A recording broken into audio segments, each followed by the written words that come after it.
Hey everyone, welcome back. I'm going to try something a little bit different here. I'm going to use some Nuvo Glacier pastes with some and make some tags. I think tags are a great way to sort of experiment with stuff, and that's exactly what happened with these. So you'll see that in a minute or as we go. And I know this is kind of a long video, but I wanted to keep as much of what I do as I go in the video so that it just helps you see the whole process rather than me cutting bits out. So yes, you'll see a bit of cleanup as well. So this is how I craft. So to start with, I've got some of the tags cut from the Bookplate die from Holtz Alterations from ages ago, and I used some mixed media cardstock from W.H. Smith, which is like a stationery store here, and I just taped using some purple tape the stencil to the tag because it happens to be the same sort of size, and then I've also taped it to my work surface. Now this is a Nuvo Tonic Studios, not Nuvo, Tonic Studios, like anti-stick matte or non-stick matte, whatever it's called. And so you'll see as we go through, by the time we get to the third tag, I've got this down to a bit of a fine art. I always find that with new products I have to kind of play to see what's the best way of applying them and the easiest way for cleanup and all that sort of thing. So you'll see that as we go. So this first one I'm putting on the white glacier paste. All the products and names will be linked below or listed below. And I put that on with a palette knife, and then I'm using, this is actually a dough cutter for dough in like a bakery, I guess. And I'm just using that to sort of evenly distribute all the paste over the and through the stencil, and then taking that off very, very easily. And it's super shiny. There is a ton of mica in the paste itself. So you will see in a second as I do cleanup how much mica is actually in there. That's also another reason why I left the cleanup in there, so you can just see how shiny, sparkly, shimmery these glacier pastes are. And there's only sort of, I want to say there's only sort of maybe a handful of colours that are out there, but can you see the shimmeriness that just comes off just from cleaning up? So there's loads of it. So the also the set, I'm using one of the mini layering sets from Holtz. I think I want to say it's number 17. Don't quote me on that, it's all below. And so I'm taking the one that looks like it's got sort of creepy words, Halloweeny words, of course. And yes, these are going to be Halloween cards, so I know, glacier, beautiful, shimmery, sparkly paste, and I'm going to make them into Halloween, not cards, tags. This red, I don't know how to say the name of the colour, but it's actually a lot better in person than I thought it was going to be. I really wasn't sure, but I really wanted a red to try, especially with Christmas, Halloween, all that. It looks more, it's a deeper red, so it's more like a, I guess, verging on, if you're talking spooky, verging on like blood colour red, as opposed to a bright red but you can use this for Christmas as well, of course. I'm just thinking Halloweeny stuff at the moment, so I think blood. So and some of it did get underneath the stencil, but I didn't worry too much. We're going to completely mess this up anyway, so I wasn't too bothered about that. But again, for this one I learned a little bit more, and I put a paper towel underneath first. Made cleanup a little bit easier, I've got to say. And then I also have a baby wipe and some paper towels to hand, and this is what I've been cleaning the stencils with. And this red one does stain. A lot of red product, whether it's like alcohol markers or paint or ink or whatever, they do tend to stain. It's just nature of the colour and the pigment, I guess, in that product. So it did stain the stencil. I'm not bothered, it's clean, it's fine. I even used a bit of water just to try and do that, get as much off there as possible, but no biggie. If you were doing super mass production of these, then I would suggest having just a tub of water, like warm soapy water next to you. You can just chuck it in there and then they can just soak, especially if you're using different stencil for each card or piece of paper you're playing with. So the next one is the green, and I think this is called Green Envy or Envy, and I'm using this on the bat stencil, and by this time I really had this down to a fine art. I taped the stencil and the tag together at the top, and then I taped it to the paper towel at the bottom and used that dough cutter thing.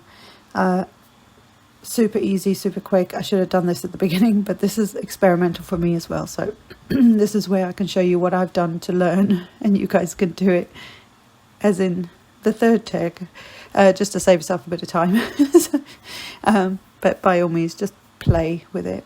And also by rubbing and cleaning onto the paper towel, or even a piece of copy paper, you push that ink or that color into, or that product into that paper towel instead of onto your work surface, which you then have to get off the work surface. It also helps to absorb it while you're cleaning up, so it makes cleanup that much simpler and easier and less messy. Yeah. So for this next bit, I'm using some Bombay inks. I've made my own homemade sprays with these. There is a reason I don't use sprays, and this is it. I always have trouble getting them, the nozzles and the tubes blocked. I don't know why. So I really wanted some purple or violet coloured spiders. That wasn't going to work, so I sprayed them black. And I had already done I forgot to turn my camera on, but I'd already done the spiders, and the bats and the like reinforcer rings for the tags. And then for this one, this is supposed to be it's called bright red, and it looks luminous on camera. It's not that luminous in person, I promise, but it looks luminous orange, and I was like, whoa, this is mad. And then for the skull, I'm going to use the yellow and a brown. These are basic colours, and thankfully the rest of them didn't block. But this is another reason I haven't committed to buying any sprays, because I mean, like I say, I've made some, but I haven't committed to buying any because I'm really terrified of spending all that money on them, and there are some stunning ones out there, and then finding that they just keep blocking, and then for me it's like a waste of product. So I mean, you can still use the product, but the spray part, which makes everything easier, yeah, I don't know. I'm on the fence about it still, but I'll play around more with the ones I've made just to see if I really get in the hang of it, and then maybe one day, maybe I'll buy some. So all the black pieces turned out to look more grey, so they kind of, when they dried a bit lighter. Now the nice thing about Bombay ink is that if you use it while it's wet, it is like a watercolor. You can paint with it, you can mix colors, you can do all that sort of thing. If it's dry, or once it dries, it's permanent, it will not move. So that's the great thing about this ink in particular. It is super expensive, so I've had this, the set one is the one I've got for many years, and I'm still sort of using it, but I don't use it on everything because I know it's kind of pricey, but I do know I need to use my product. So don't not use your product, that's just silly. So now I'm just drying them all off, and the ones where it's kind of got like a puddle of ink, I'm just sort of moving it around to sort of move that puddle out the way kind of thing, and just move it. It gives it more texture and just a bit more interest on the elements. All these pieces, by the way, came from the movers and shapers. Now that's from forever ago. I don't know how long I've had those. They were Tim Holtz Alterations, and I just used the movers and shapers, the Halloweeny ones that I had. I just used all of them. So again, the names of them will be below, and on my blog and wherever else. So I have my skull and bones, I have my bats, I have my spiders, the reinforcers, and my numbers, which I didn't think I could swap around, and instead of 31 I could have done 13 as well. That would have been cool. So anyway, hindsight and all that. So just playing around with them, making sure that they're how I want them. But like I say, I will still, they're too, especially that orange, it's not the right orange. I wanted it more red, and it wasn't. So now that these have dried, honestly, they look, in person they looked, especially the white one, looks almost like foiling, faux foiling, which is why I kind of labeled this like a faux foil.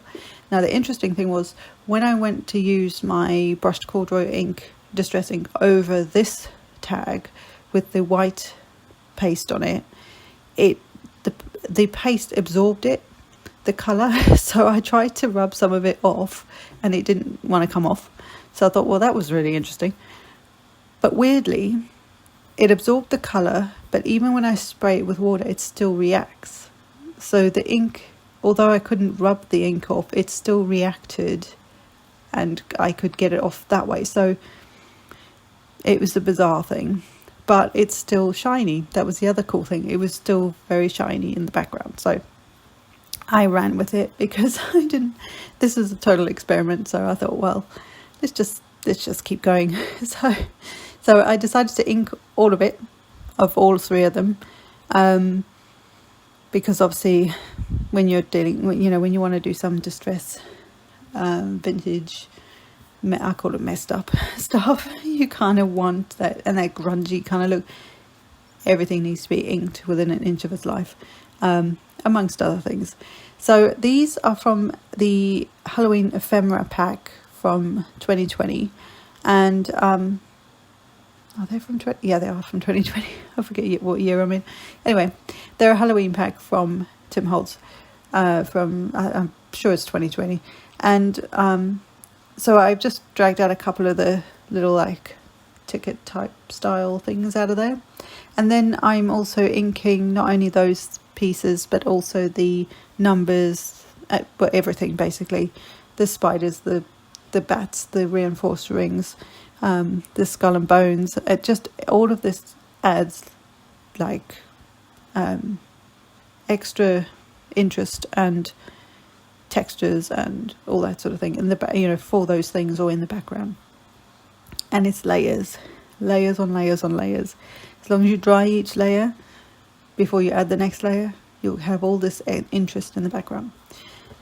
So I also wanted to add some of these stickers. I didn't use the paper dolls in the end, so I actually didn't list them below, but that was something I thought of using on there, maybe sticking one of the little air dolls in there, from again, it's a Halloween pack. And the Curiosities sticker book is also from the same Halloween year. But I do use the stickers, I don't use the paper dolls. Anyway, so deciding which elements are going on which tag, and then just spritzing with water. And can you see the ink comes off those areas where it went over the paste, even though it coloured the paste, and I couldn't rub that off. So it was really bizarre, but very cool because it gives it lots of texture in the background, and a bit more interest. So again, I've just spritzing all of these. The red one, it seemed to spritz and then have a bit of a pink hue to it, so I don't know whether, again, that red just gets everywhere, so it must have tinted the background or something, I don't know, but I didn't care. That's the nice thing about this kind of thing, is you can just keep going and it'll still look very cool in the end. So then I dragged out some black soot and decided to ink the edges. Again, black and brown for this kind of look, I think looks very cool. They just work really well together. So everything again is going to get inked, of course, and yeah, everything gonna get inked and inked and inked. I did a lot of inking on this, and then I'm going to start to put these together, I believe. So just deciding where I'm going to put all the elements. So these are the main elements. I also, the tag will die cut 2 reinforcer rings or whatever they're called, which I think ideally you put one on either side of the tag, so one at the front, one at the back. I doubled them up on the front because for me, I'm either going to stick this to the front of a card, like a slimline card, or I'm going to use it just as a tag, as a reference for me, and like a kind of like a, I guess like a tag journal kind of thing, if that makes any sense. So I grabbed one of the, I think these are called the portraits, I'm not sure, from the sticker book. And although it's a sticker, I'm going to use some collage medium in the Crazing and it's a colour, it's not a colour, the Crazing formula. I don't know what the word is I'm looking for. And I love it. It when it dries, it gives these really subtle, tiny hairline cracks. They're not really cracks, that's why it's called Crazing, but it does give this very cool. But there are some places that were too thin, so you can't even see that. So it acts like a collage. It is a collage medium, but it's some areas where it was thicker, it cracked, and it was just, or crazed. It was so cool. You'll see that later on, hopefully. It's quite hard to show you. The other thing that I also want to point out is that because this is wet, because it is a collage medium, it's naturally it's going to lift distressing off the page, which it does, and so I'll end up with these like white areas where it's basically mixing and picking up the color of the two distressings that I've put onto the tag. It's then picking them up, so you'll see these bits of like white areas around the on the paste, and it looks a little odd, but we're going to fix it and you won't even notice it later on. It'll all be sorted out and it'll be fabulous. I was really chuffed in the end how these turned out. This past week or so has been quite stressful on a personal level, so it's been quite nice to use my art. Art is however you see your art is. Been really interesting and very good for me to use it as a form of escapism. Not that I'm escaping what's going on, but you know, a form of escapism. And I think that's a good thing to.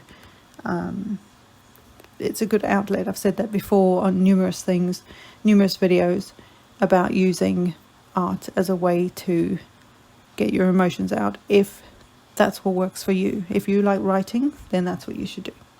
So I also took there's like these little masks, like masquerade masks kind of thing.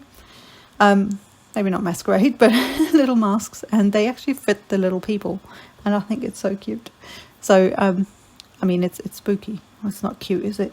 Anyway, and then one of the little words, there's like pages of like words. So I found one that said the spinster, and I thought that kind of worked really nicely with that tag. And then moving on to the next one, again, I'm going to do the same idea, but in a different like arrangement, not orientation, but like arranging them differently so that, and apologies, my camera died. So that it's the same idea, but they were just arranged differently. That made any sense. Anyway, so same thing. I've got some little glasses here. Did not realize that these little mask. Did not realize that these masks are actually in different sizes. Didn't know that. Could have used a slightly smaller pair on this poor dude. And yeah, probably should have put them on straight as well. So he looks a little off, but it's okay. It's fine. It's fine. We're just going to go with it. And yeah, it's hysterical actually. And so again, I just arranged the bats on this one with October as the word. And then this sticker I'm going to put is, if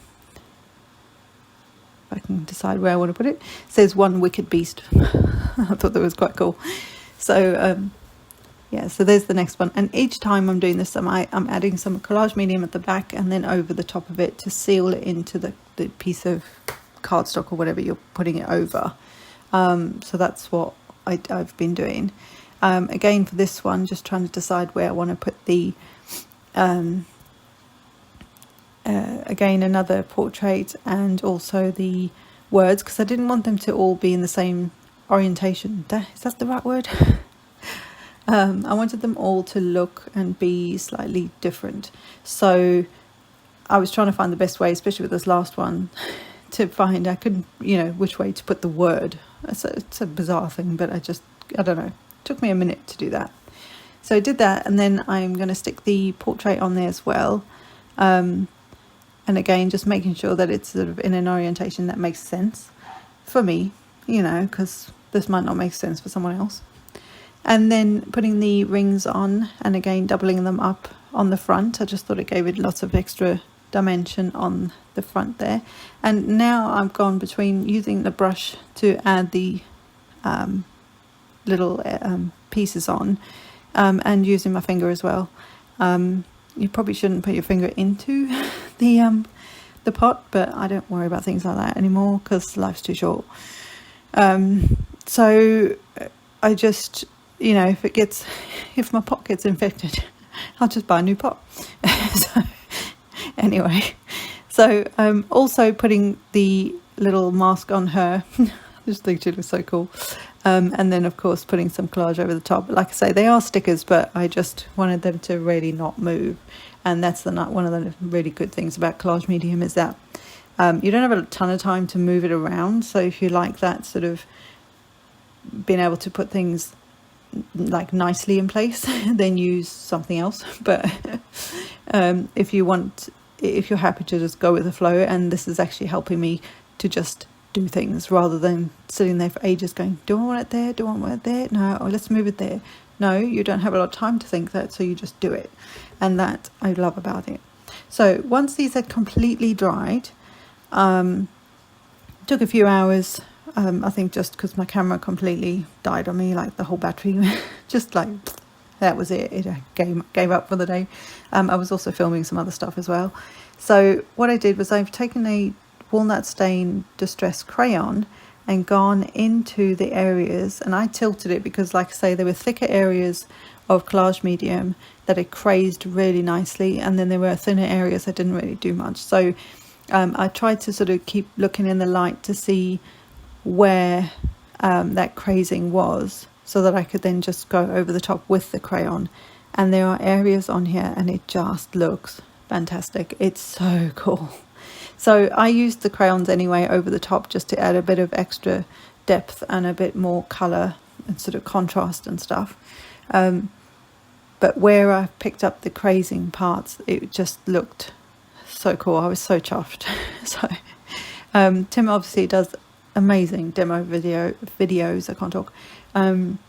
So go to his channel and check out the videos that he does on all these different products, because he explains how they work in much more detail than I'm giving you here, but they are fantastic products. I'm obsessed, to say the least. So funny that.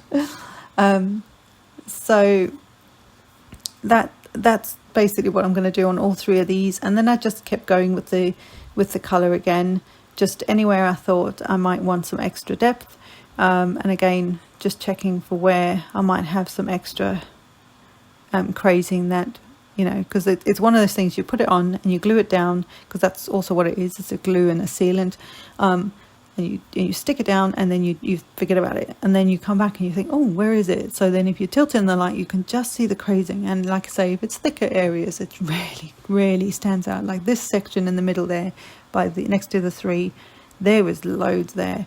And also adding like a walnut stain or the black soot or something like that from that set, I think for me would add that sort of grungy, dirty kind of look, which for me is just what I love about this.